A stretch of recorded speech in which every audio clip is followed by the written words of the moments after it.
Denmark's Greenland dilemma, defending a territory already on its way out.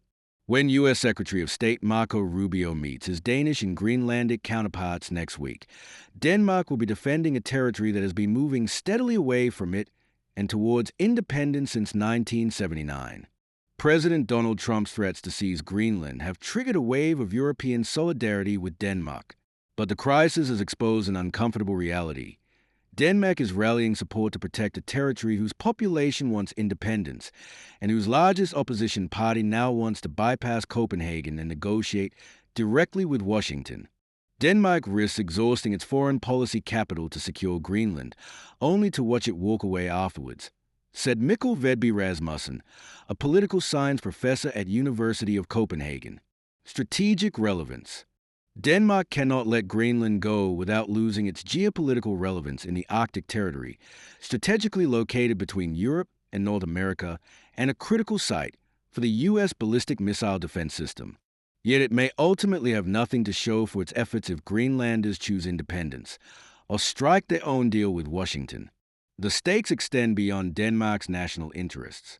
European allies have rallied behind Denmark not just out of solidarity, but because giving up Greenland would set a dangerous precedent that could embolden other powers to pursue territorial claims against smaller nations, upending the post-1945 world order. Denmark's foreign ministry declined to comment, but referred to joint remarks by Danish Prime Minister Mette Frederiksen and Greenlandic Prime Minister Jens Frederik Nielsen on December 22nd. National borders and the sovereignty of states are rooted in international law, the two leaders said. They are fundamental principles. You cannot annex another country. Greenland belongs to the Greenlanders.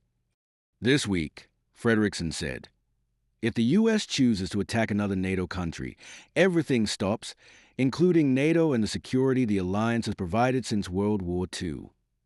The Greenland card. For now, the Trump administration says all options are on the table, including buying the territory or taking it by force. Copenhagen Professor Rasmussen said any discussion of whether holding on to Greenland is worth the cost has been drowned out by outrage at Trump's threats. It is not part of the political debate in Denmark.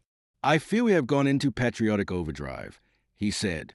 During the Cold War, Greenland's strategic location gave Denmark outsized influence in Washington and allowed it to maintain lower defense spending than would otherwise be expected of a NATO ally. This became known as the Greenland card, according to a 2017 report by the University of Copenhagen Center for Military Studies. But Greenland's aspiration for self-determination have been brewing since the former colony got greater autonomy and its own parliament in 1979. A 2009 agreement explicitly recognized Greenlanders' right to independence if they choose. All Greenlandic parties say they want independence, but differ on how and when to achieve it. Trump's pressure has accelerated a timeline that was already in motion, forcing Copenhagen to spend political capital and financial resources on a relationship with an increasingly uncertain endpoint. How much should we fight for someone who doesn't really care about us? Joachim B. Olsen, a political commentator and former Danish lawmaker, told, the financial burden. Copenhagen provides an annual block grant of roughly 4.3 billion Danish crowns, $610 million, to Greenland's economy, which is near stagnation with GDP growth of just 0.2% in 2025. The central bank estimates an annual financing gap of approximately 800 million Danish crowns to make current public finances sustainable. Denmark also covers police, the justice system, and defense, bringing total annual spending to just under $1 billion.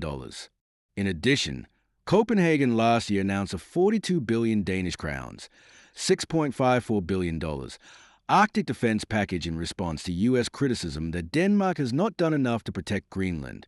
Some reject framing the relationship in transactional terms, pointing to Denmark's legal and moral obligations under international law and centuries of shared history.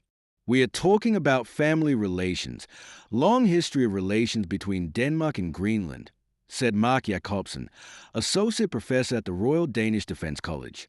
So this is much more. It's not just about defense and economy. It's about feelings. It's about culture. Difficult balancing act. Prime Minister Frederiksen faces a difficult balancing act.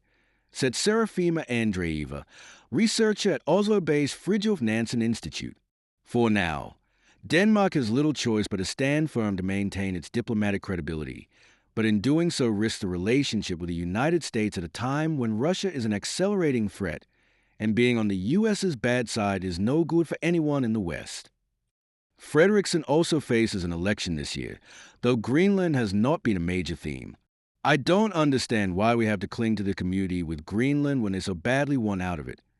Lone Frank, a Danish science writer and broadcaster, told, "To be completely honest, Greenland doesn't inspire any sense of belonging in me."